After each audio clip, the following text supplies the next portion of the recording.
Thank you दोस्तों। मेरा आपने प्रेगनेंसी का 8 मंथ का वीडियो देखा था जिसमें जगन्नाथ जी का चमत्कार मैंने आपको बताया था। उसके बाद मैं सेकंड वीडियो लेके आई हूँ, उसका नेक्स्ट पार्ट मैंने बोला था लाने के लिए। उसमें क्या हुआ, जगन्नाथ जी कैसे आके प्रेगनेंसी में मेरी मदद किए थे वो तो आपने देख लिया था। अभी डिलीवरी में कैसे आके वो डिलीवरी रूम में डिलीवरी करवाए थे वो आपको मैं बताने वाली हूँ। इसको ध्यान से सुनिएगा। मैं कोई सब्सक्राइब या लाइक नहीं चाहती हूँ इसमें से, लेकिन हाँ, अगर आपको रियलिटी लगती है, आप जगन्नाथ जी को मानते हो तो इसको ज़रूर सब्सक्राइब करना। अगर नहीं मानते हो उनको तो कोई बात नहीं, आप स्किप कर दो तो भी चलेगा। मैं मानती हूँ इसलिए मैं आपको बता रही हूँ रियलिटी। जब मैं उधर से निकल के मंदिर से आई, फिर से ट्रैवलिंग करके आई, अहमदाबाद में पहुँचे हम। फिर डॉक्टर को हमने दिखाया कि मूवमेंट थोड़ा सा कम लग रहा था लेकिन अभी बेटर है। तो डॉक्टर ने बोला कि अभी तुरंत डिलीवरी करवाना पड़ेगा 8 मंथ में ही, क्योंकि बच्चे का मूवमेंट अभी स्लो ही लग रहा है और हार्ट बीट बहुत तेज़ लग रहा है, शायद कुछ प्रॉब्लम हो सकता है, इसीलिए वो बोल रहे थे। फिर हमने सोचा क्या करें, फिर फैमिली से डिस्कशन किया ससुराल वालों से कि अभी ऐसे ऐसे बोल रहे डॉक्टर, क्या करें। तो उन्होंने बोला हमारी फैमिली डॉक्टर है इधर, आप एक काम करो उधर से इधर आ जाओ। तो हम क्या किए, जहाँ पर मैं रहती थी अहमदाबाद में, उधर से हम दिल्ली के लिए निकल गए। लेकिन ट्रेन में ये सब में सफ़र करना सही नहीं था, इसलिए हस्बैंड ने कार बुक किया, उसमें से हम गए। लेकिन अचानक हम निकले और हमें नहीं पता था आगे क्या है क्या नहीं, और अचानक बाढ़ आ गई और इतना बारिश, बहुत ज़्यादा बारिश। लेकिन जगन्नाथ की महिमा कैसी थी कि हम जैसे मतलब गाड़ी से जैसे रास्ते पे जा रहे थे, गूगल पे भी सर्च कर रहे थे, रास्ता कभी कभी गलत भी बताता है, इसीलिए गूगल मैप के भरोसे तो कभी निकलना भी मत भाई। लेकिन हम गए तो जाते टाइम एक पोल पड़ा, पुल बोलते हैं ना, पानी वगैरह जैसे जाता है, तो पुल पड़ा, वो पुल पूरा भर गया था पानी से। हम गए उधर ही अटक गए, आगे ना जा पा रहे, ना कुछ खाए हैं, कुछ भी नहीं, भूखा है। सुबह से निकले से 4 बजे, हमें लगा कि सुबह जल्दी पहुंच जाएंगे घर पे, जाके फ्रेश होके खाना वगैरह खाएंगे, लेकिन कुछ भी नहीं हुआ। और अचानक ऐसा हुआ कि एक ट्रक निकलने की कोशिश किया, वो तो बाढ़ की पानी में ही तैरता हुआ निकल गया। मतलब पता नहीं वो ड्राइवर की हालत क्या हुआ होगा, हमें तो वो नहीं पता। और मैं ज़्यादातर, मुझे मेरी हस्बैंड माइंड डाइवर्ट कर रहे थे कि मैं डर ना जाऊँ, कुछ घबरा ना जाऊँ पानी वगैरह देख के, इसीलिए। और ड्राइवर तो हाथ छोड़ दिया, भाई मैं इधर से गाड़ी को छोड़ के इधर ही चला जाऊँगा, लेकिन नहीं निकल पाऊँगा, क्योंकि थोड़ा सा अगर आगे निकलते तो पानी तैरता हुआ गाड़ी को लेके चला जाता, फिर पता नहीं हालत को क्या होता। लेकिन 9 बजे के, मतलब हम सुबह 10 बजे से वो पुल पे खड़े हैं गाड़ी लेके, और रात की 9 बजे तक ऐसे ही है। गाड़ी से ड्राइवर उतर के थोड़ा सा बाहर आया, लोगों को मदद मांगने के लिए, पुलिस वालों को भी मदद मांगा, कोई भी मदद नहीं किया। कोई भी मदद करने के लिए डर रहा था, क्योंकि आगे कोई जा ही नहीं सकता, और पीछे बैक करे तो पीछे भी इतना सारा गाड़ियाँ खड़ी थी कि पीछे भी नहीं बैक कर सकते थे। फिर भी कोशिश करके लोगों ने बोला एक काम करो, प्रेगनेंसी लेडी है तो पीछे बैक करो, हम थोड़ा मदद करते। पीछे लेके आए, लेकिन हमें तो जाना घर ही है ना, अभी यहाँ से इतने रात को कहाँ जाए। लेकिन रात को 9 बज के, जैसे रात के 9 बजा, अचानक एक चमत्कार हुआ। एक ट्रक ड्राइवर आया और बोला कि क्या हुआ, पूछा, हमने बताया ऐसा ऐसा इशू है। उसने अपनी गाड़ी से रॉड चेन वगैरह लेके आया और गाड़ी को इतना ज़ोर से लॉक लगाया, मतलब जैसे जॉइंट हो सके वैसे वैसे करके मुझे उसने अपनी गाड़ी में बिठाया। मेरे हस्बैंड भी मतलब डर रहे थे थोड़ा सा कि ड्रिंक वगैरह किए होंगे, कहाँ किए पता नहीं हमें। सब गाड़ियाँ निकल गई है पीछे रुकने के लिए होटल वगैरह देख के, लेकिन अपनी ही गाड़ी है, और ड्राइवर तो पूरा डर के घबराता था, और वो लोग मुसलमान थे, फिर भी उन्होंने इतना मदद किया। गाड़ी में बिठाए, बहन जैसे बातें कर रहे थे मेरे से, रिस्पेक्ट दे के एकदम से। और फिर हमें लेके पानी के अंदर से ऐसे फास्ट में वो उड़ा के लेके गए, नहीं तो हमारी गाड़ी तो पानी में ही जाने वाली थी। पता नहीं क्या हुआ क्या नहीं, अचानक पानी से निकाल के लेके गए बाहर। फिर कुछ दूर जाने के बाद जंगल वगैरह क्रॉस करके जब बाहर लेके गए, तब जाके बोले बहन अपने गाड़ी पे बैठ जाओ, और कुछ भी प्रॉब्लम लगे तो आप जय जगन्नाथ जी का नाम लेना। मैंने किसी भी मुसलमान लोगों से ये नाम सुना भी नहीं था, मैंने पहली बार सुना। ये नाम मैंने उनके मुंह से पहली बार सुना, मैं शौक हो गई। फिर उधर छोड़ के वो उनका गाड़ी कहाँ गया कुछ अता पता भी नहीं चला, तुरंत गायब हो गया।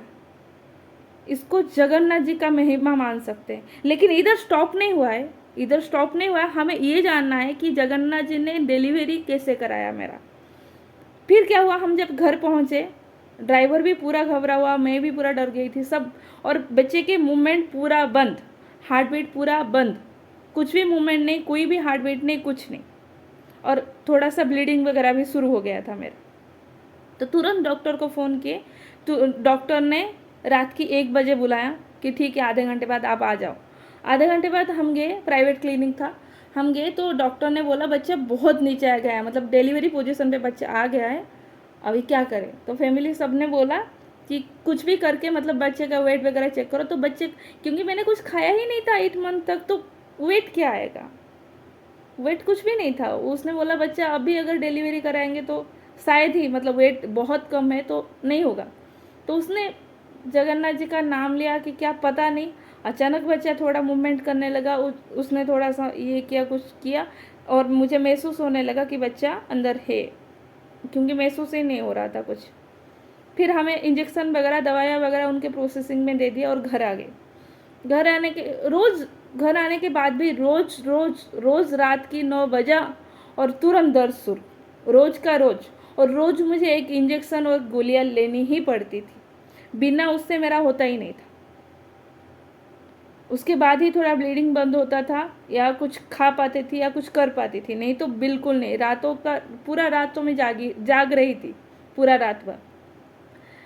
9 महीना एंट्री हुआ, 9 महीने की 9 दिन भी नहीं हुआ होगा, 2-3 डेज हुआ होगा।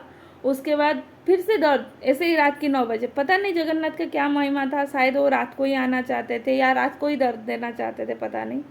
फिर से रात हुआ दर्द।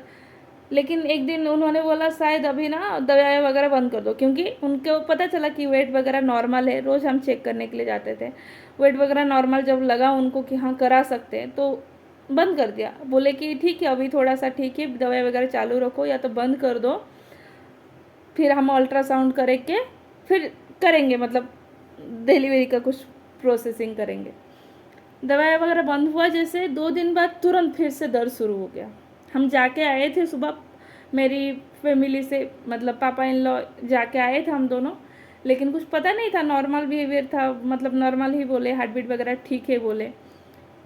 अचानक दर्द शुरू हुआ रात की 9 बजे, डॉक्टर भी नहीं थे, हम पहुँचे जाके, फिर डॉक्टर को बुलाया गया, डॉक्टर आए, बोले ठीक है, मतलब इतना कोई नहीं, देखते हैं अगर कुछ हुआ तो देखते।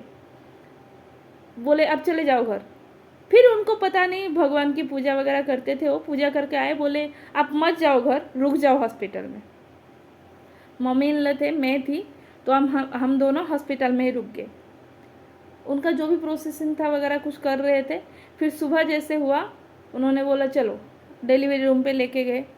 बहुत ट्राई किया, सुबह 6 बजे से लेके दोपहर 12 बजे तक ट्राई किया, पॉसिबल ही नहीं था, बिल्कुल पॉसिबल नहीं है बोले। ब्लीडिंग जा रहा था, खाना पीना कुछ नहीं, उल्टियाँ हो रही थी, कुछ नहीं बोले। और डायरेक्ट ये भी बोले कि जान के ऊपर दोनों का आ सकता है, दोनों शायद आ भी सकते हैं बाहर या तो नहीं आ सकते, ऐसे होगा।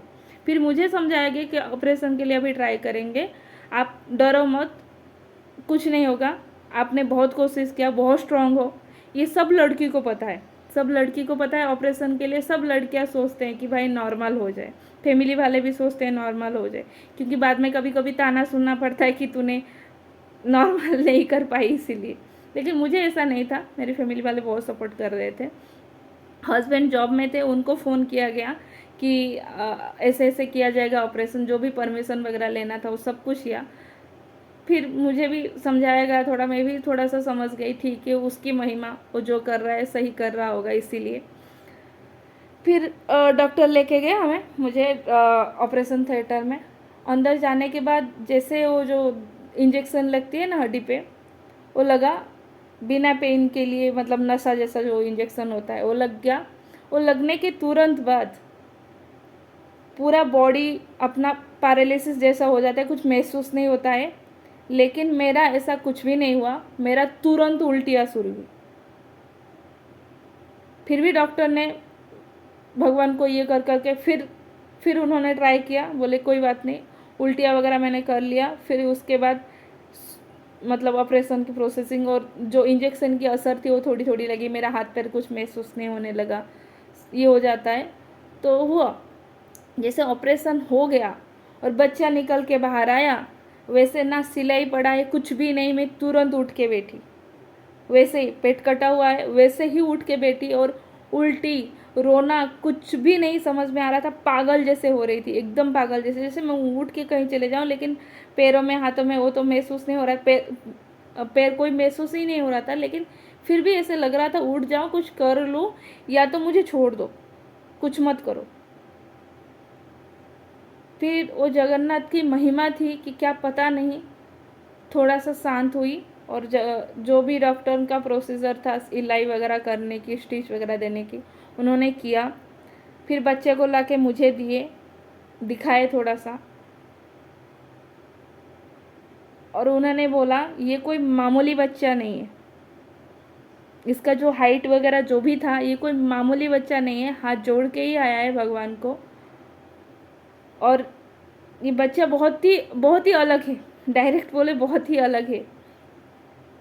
ऐसे हो के मेरा डिलीवरी हुआ, जबकि डॉक्टर ने खुद डर गए थे डॉक्टर, और हाथ छोड़ दिए थे, लेकिन फिर भी हो गया।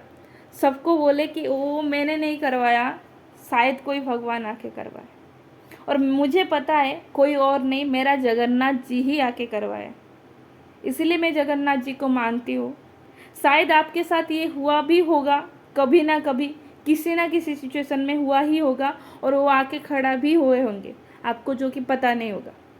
अगर आपके साथ ऐसा कुछ हुआ है जगन्नाथ जी के महिमा, तो आप ज़रूर शेयर कीजिए। अगर आप जगन्नाथ जी के बारे में और कुछ जानना चाहते हैं तो आप इस चैनल को सब्सक्राइब कीजिए, लाइक कीजिए। मैं और कुछ भी बताऊंगी जगन्नाथ जी के बारे में, जो कि रियलिटी होगा। मुझे कोई फेक नहीं बतानी है, कोई एडिटिंग वगैरह नहीं करनी है, जो रियलिटी है वो रियलिटी ही मैं आपको बताना चाहती हूँ। मुझे कोई भी व्यूअर्स वगैरह बढ़ाने की कोई शौक़ नहीं है भाई, मुझे जगन्नाथ जी की महिमा सबके पास पहुँचाना है। इसीलिए आप इसको शेयर भी कीजिए और सब्सक्राइब कीजिए। जो भी मेरी जगन्नाथ जी के महिमा के बारे में जो भी वीडियो आएगी मैं आपको ज़रूर शेयर करूँगी, आपके पास पहले ही पहुँच जाएगी, इसीलिए आप इसको सब्सक्राइब कीजिए। Thank you so much. जय जगन्नाथ।